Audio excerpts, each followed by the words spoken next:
और जब मैंने उन वीर योद्धा बालकों से उनका नाम पूछा तो उन्होंने बड़े गर्व से कहा, लव कुश। लव कुश? हाँ सुने, रूप में लव कुश,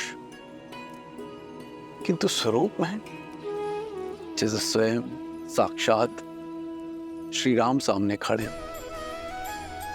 दो तन एक मन। घास के तिनके से एक भाग कठोर और तीखा तो दूसरा भाग सरल और कोमल।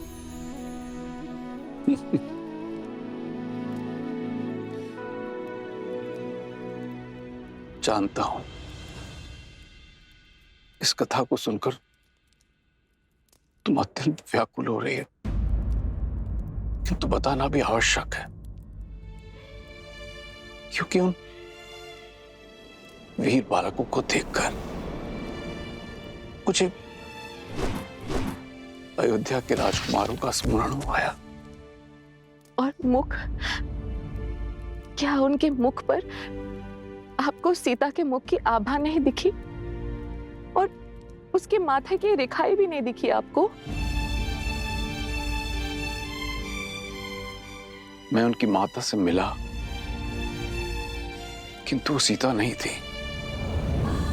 और छवि, क्या आपको उनमें सीता की छवि भी नहीं दिखाई दी?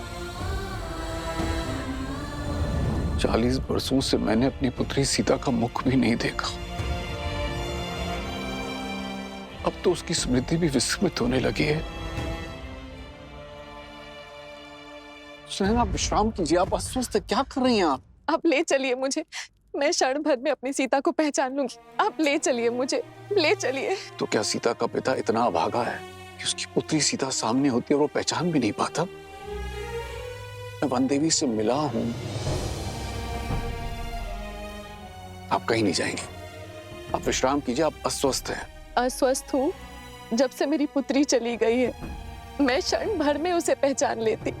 आप उन ऋषि कुमारों को खोजने के लिए 8 दिशाओं में अपने सैनिकों को भेज दीजिए। मैं उन्हें देखते ही उनके अस्तित्व का पता कर लूंगी। आप कुछ कीजिए ना।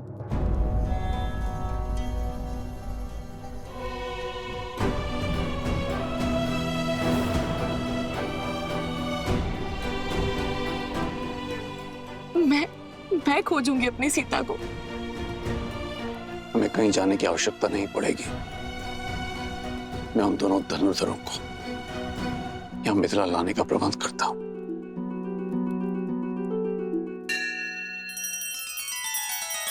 श्री रामचंद्र कृपालु भजुमन हरण भव भय दारुणम नव कंज लोचन कंज मुख कर कंज पद कंजारुणम।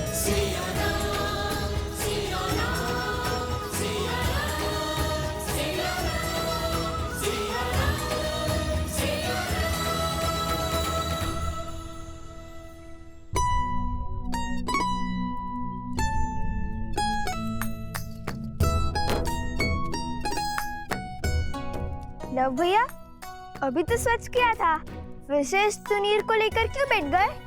क्योंकि हमें इस तनीर को ससम्मान मिथिला के महाराज जनक को लौटाना है। आओ तुम भी हाथ बटाओ। जब लौटाने जाएंगे तब साफ भी कर लेंगे ना। ऐसे 3 में 3 बार इसे रगड़ते रहे तो घिसकर पतला तार हो जाएगा ये तनीर। कदाचित लौटाने के लिए कुछ बचे ही ना। अच्छा, तो महाबुद्धिमान कुमार कुश, ये बताओ कि क्या तुम स्नान करने से घिस गए? घिस सकता था, किंतु मैं स्नान करते समय स्वयं को अधिक रगड़ता नहीं। रक्षक कुमार, रक्षक कुमार। कहाँ है? बताओ, अभी मार दूंगा। वो रक्षक कुमार बोल रहे, राक्षस कुमार नहीं। ओहो, ध्यान से सुनो, अगली बार यदि तुमने मुझे राजकुमार या फिर रक्षक कुमार या फिर कुछ भी ऐसा कहा तो मैं गुरुदेव को कहूंगा कि तुम्हें बुद्धि के लिए कोई औषधि दे। इस क्षमा रक्षक, भूल हो गई। मैं तो एक समाचार देने आया था। अभी अभी कुछ मिथिला के ऋषि आश्रम में आए थे। उन्होंने बताया कि मिथिला में धनुर्विद्या की बहुत बड़ी प्रतियोगिता होने वाली है। मैंने गुरुदेव से कहा कि तुम दोनों जैसे धनुर्धर तो 20 गांव में भी नहीं मिलेंगे। फिर गुरुदेव ने बताया कि तुम दोनों अवश्य उस प्रतियोगिता में भाग लेने जाओगे।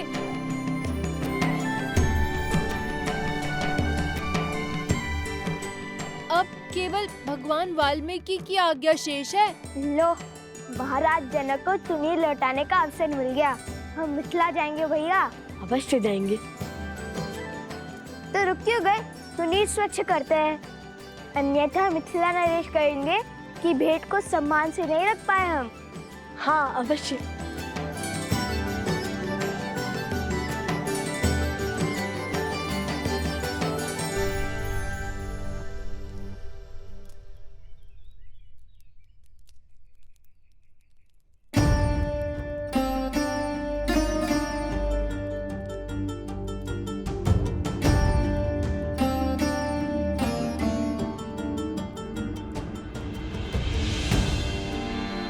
प्रणाम ऋषिवर। कल्याण हो। शब्दों में नमन, किंतु मुख मुद्रा में मनन। वन देवी, सबसे पहले तो मेरा धन्यवाद स्वीकार कीजिए। आपके पुत्रों ने मेरे भाई सोमकर्ण को बचाकर हम पर बड़ा उपकार किया है। अपने मित्र की सहायता करना उनका कर्तव्य था, और फिर लवकुश अपने गुरु भाई को अकेले संकट में कैसे छोड़ सकते थे। अवत्सरा, तुम ऋग्वेद के ज्ञाता हो। शिष्यों को मंदिर में ले जाकर पाठ आरंभ करो, मैं आता हूँ। जो आज्ञा ऋषिवर। चलो। बताइए वन देवी, क्या समस्या है? ऋषिवर, भगवान वाल्मीकि ने मेरे पुत्र को मिथिला जाने का आदेश दिया है। जानता हूँ। तो ऋषिवर, आप ये नहीं जानते कि मेरी माता उन्हें देखते ही पहचान लेगी। जितना मैं उनको जानती हूँ, उससे अधिक वो मुझे पहचानती है। वो मेरे पुत्रों में मेरी छवि अवश्य देख लेंगी। भेद खुलने का भय स्वाभाविक है वन देवी, किंतु आपको जो उचित लगे आप वो कीजिए। शेष सब नीति का निर्णय। जब बीज के अंकुरित होने का समय आता है तो उसे भूमि से बाहर आने से कोई रोक नहीं सकता। ठीक उसी बीज की भांति होते हैं वो गुण जो लवकुश के रक्त में है। शौर्य, विद्या, कुलीनता और धर्म, जो न मिटाने से मिटते हैं और न छुपाने से छुपते हैं। लवकुश को मिथिला जाने दें।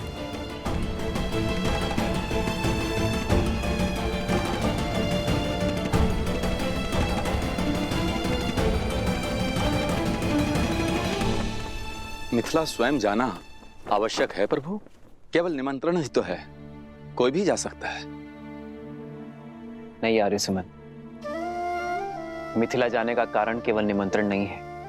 मिथिला मेरी प्रतीक्षा कर रही है। सीता के साथ जो हुआ उस पर मिथिला ने कोई आपत्ति नहीं की। यदि अब यह जमाता निमंत्रण देने नहीं पहुंचेगा तो उनका मन विचलित हो सकता है, और फिर मिथिला में मेरी सीता की स्मृतियां बसी हैं। मिथिला की वो गलियां, वो आंगन, वो बाग, वो उपवन, वो सभा मैं पुनः देखना चाहता हूं आर्यसुमंत। जहां मेरी सीता पली बढ़ी, जहां मैं उससे मिला। वर्षों से मैंने मेरी सीता को नहीं देखा है। उनके माता पिता का आशीष लूंगा तो मेरे मन को थोड़ी ठंडक पहुंचेगी। प्रभु, मेरी भी प्रबल इच्छा है वहां पर जाने की। मेरी तो सदा से ही इच्छा थी उस पावन भूमि को देखने की जिसने इस संसार को और मेरे प्रभु श्री राम को माता सीता दी। प्रभु, आपके आशीर्वाद से आज ये मेरा स्वप्न भी पूरा हो जाएगा। ये कोलाहल कैसा है? प्रभु, मैं देखता हूं।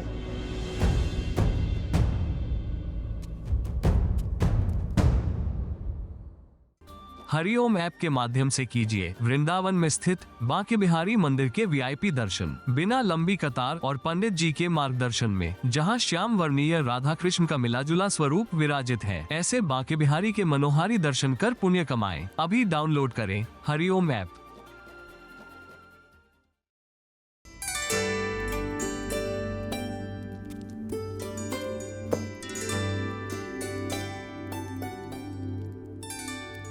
मार्ग इतना भी लंबा नहीं है कुछ। मार्ग तो फल्गु तक का भी इतना लंबा नहीं था, किंतु लंबा हो गया था ना।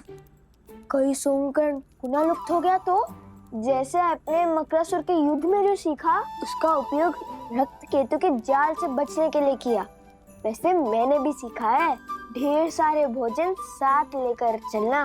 हे कुमार खुश, इस बार कहीं नहीं जाएगा सोमकर्ण, क्योंकि इस बार हमारे मार्ग में हमारे साथ उसके भाई और हमारे उपगुरु अवस्था भी साथ जा रहे हैं।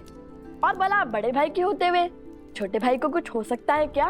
तो ये भोजन छोड़ दूं भैया? अरे नहीं नहीं नहीं, ये तो शस्त्रों से भी अधिक महत्वपूर्ण है, क्योंकि यदि तुम्हारा पेट भरा रहेगा तो भूख भुलाने के लिए तुम्हारी उटपटांग बातें और विचित्र कुतर्कों के बाण नहीं सहने पड़ेंगे हमें। पिछली बार तो गाँव उठाने की बात कर रहे थे, इस बार पूरा संसार ना उठा लेना तुम। भैया मुझे तो अब भी विश्वास नहीं हो रहा है कि हम देवी सीता की नगरी जा रहे हैं। वो उपवन, वहाँ के शिव मंदिर, वो दरबार जहाँ पे श्री राम ने धनुष बाण किया, सब साक्षात देखने को मिलेंगे, है ना भैया? अद्भुत। अवश्य।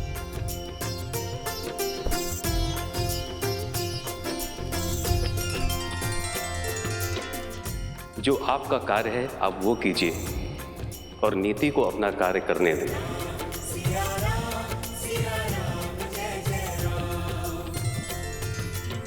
प्रणाम ब्राह्मण देव, कहिए क्या समस्या है? प्रभु ये लोग। महाराज की जय हो।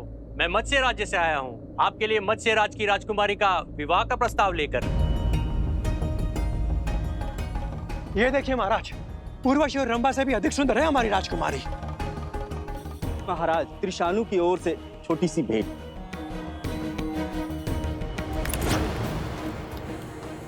हमारे महाराज तो धन के साथ आपको अपने राज्य का चौथा भाग भी देने के लिए सज्ज है श्री राम।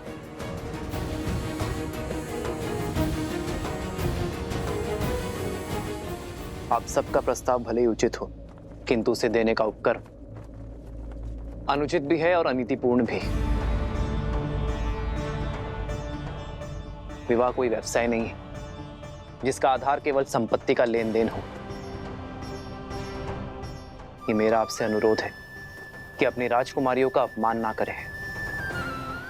एक स्त्री को भोग्य बनाकर प्रस्तुत ना करें।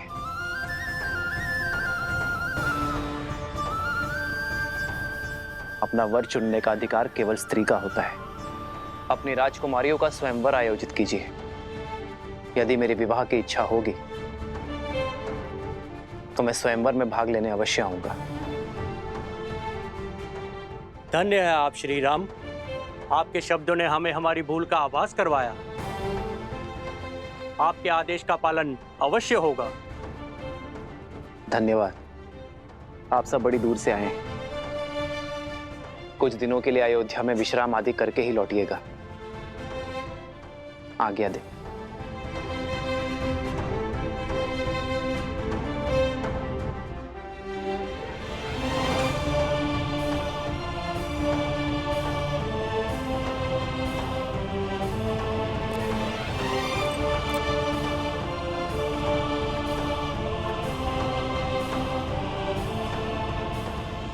इतना ही नहीं, मिथिला के गौरी मंदिर का उपवन स्वर्ग से भी सुंदर है।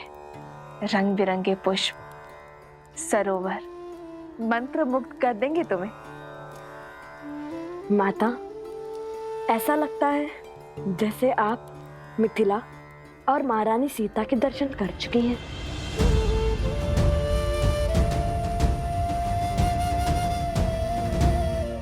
हाँ हाँ, बालपन में गई थी मिथिला, कुमारी सीता को भी देखा था। जानते हो, ज्ञान की नगरी कहलाती है मिथिला। जब हम तुनील लौटाने में महाराज जनक से मिलेंगे तब हम उन्हें बताएंगे कि हमारी माता महारानी सीता की सखी थे। महारानी सीता की नगरी देखने के लिए रहा नहीं जा रहा मुझसे तो। एक बात स्मरण रहे, तुम दोनों वहां स्पर्धा में भाग लेने के लिए जा रहे हो, तो बाकी प्रतियोगियों से भिन्न नहीं रहना, क्योंकि यदि उन्हें ज्ञात हुआ कि तुम दोनों मिथिला नरेश को जानते हो तो बातें बनेंगी। तुम दोनों जीत तो जाओगे, किंतु अन्य स्पर्धक मिथिला नरेश पर पक्षपात का लांछन लगाएंगे। तो उचित यही होगा इस स्पर्धा के अंत होने तक तुम दोनों उनकी दृष्टि से ओझल रहना। जी माता। किंतु अंत में तो हमें तो उनसे मिलना ही होगा ना। हम उन्हें कहेंगे कि प्रभु श्री राम और महारानी सीता के नाम पे पत्र लिख दे, जिससे अयोध्या पहुंचाने का कार्य हम करेंगे। और इसी बहाने प्रभु श्री राम और महारानी सीता दोनों के दर्शन पालेंगे। अवश्य, किंतु महारानी सीता को माता सीता कहोगे तो उन्हें अधिक सुख मिलेगा। माता सीता? माता सीता?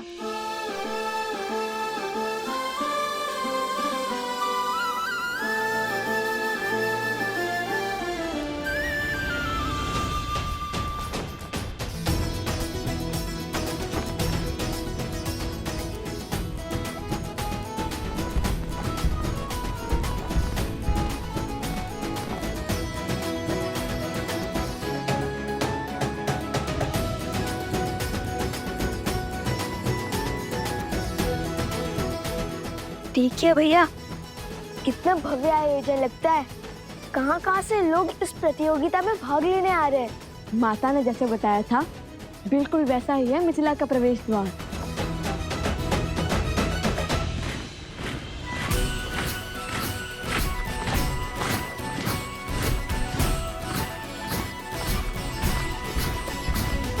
अयोध्या का ध्वज? ये क्या अयोध्या की सेना आ रही है?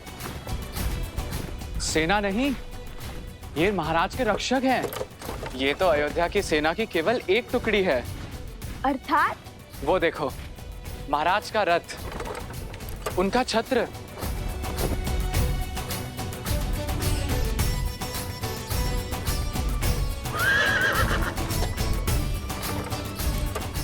अद्भुत, ये तो श्री राम का रथ है। लगता है श्री राम के दर्शन यहीं हो जाएंगे। आनंद आ जाएगा। हम उन्हें बताएंगे कि हम उनके सबसे बड़े भक्त हैं। कहाँ है रथ?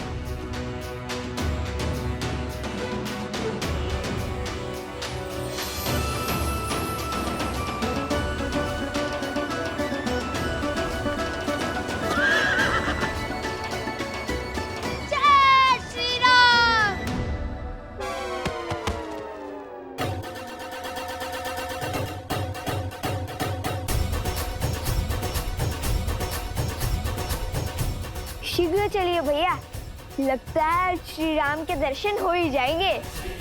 अवश्य।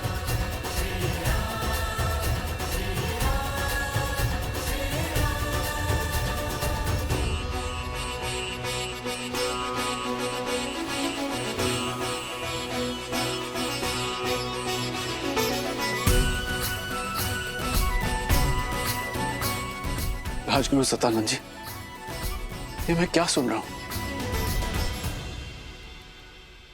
क्या ये सत्य है कि श्री राम जी स्वयं मिथिला पधार रहे हैं? 100% महाराज, ये रक्षक टुकड़ी अयोध्या नरेश महाराज श्री राम की है, जो सदैव महाराज की यात्रा के साथ ही होती है। और मुझे ऐसा प्रतीत हो रहा है कि ये आपको अश्वमेध यज्ञ हेतु आमंत्रित करने आ रहे हैं।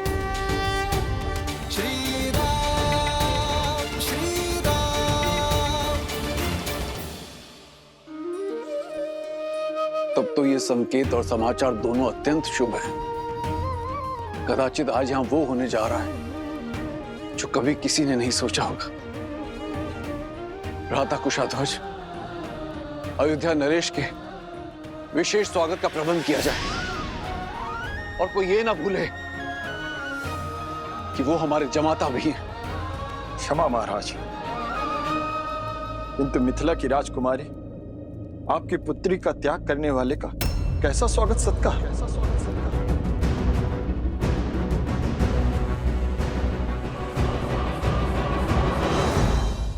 ये आप क्या कह रहे हैं भ्राता कुशाध्वज? क्षमा महाराज, किंतु सत्य ही तो कह रहे हैं मेरे पति, और मुझे पूर्ण विश्वास है कि महारानी सुनैना वो भी राम के आगमन से खुश नहीं होंगी। जिस व्यक्ति ने हमारी पुत्री का त्याग कर दिया अपनी प्रजा के मनोहार के लिए, ऐसे व्यक्ति को जमाता का सत्कार क्यों मिलना चाहिए महाराज?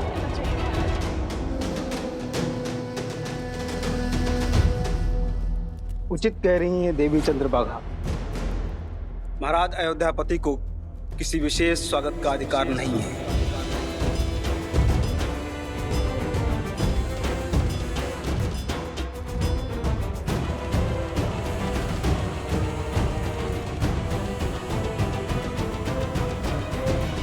सीता ने मुझे एक पत्र लिखा था जिसमें उसने स्पष्ट रूप से अयोध्यापति को निर्दोष कहा था, क्योंकि तब वो अयोध्या में थी।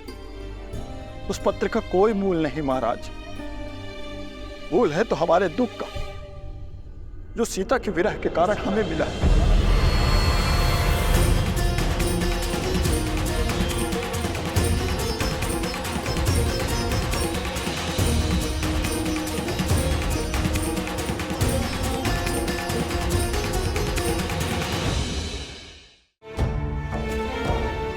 आपके इसी दिव्य मंदिर में, आप ही के छत्र छाया में मैं अपनी सीता से पहली बार मिला था। सीता को मेरे जीवन में लाने के लिए धन्यवाद माता, किंतु दुख केवल इस बात का है कि मेरी संतान आपके दर्शन से वंचित रह गई।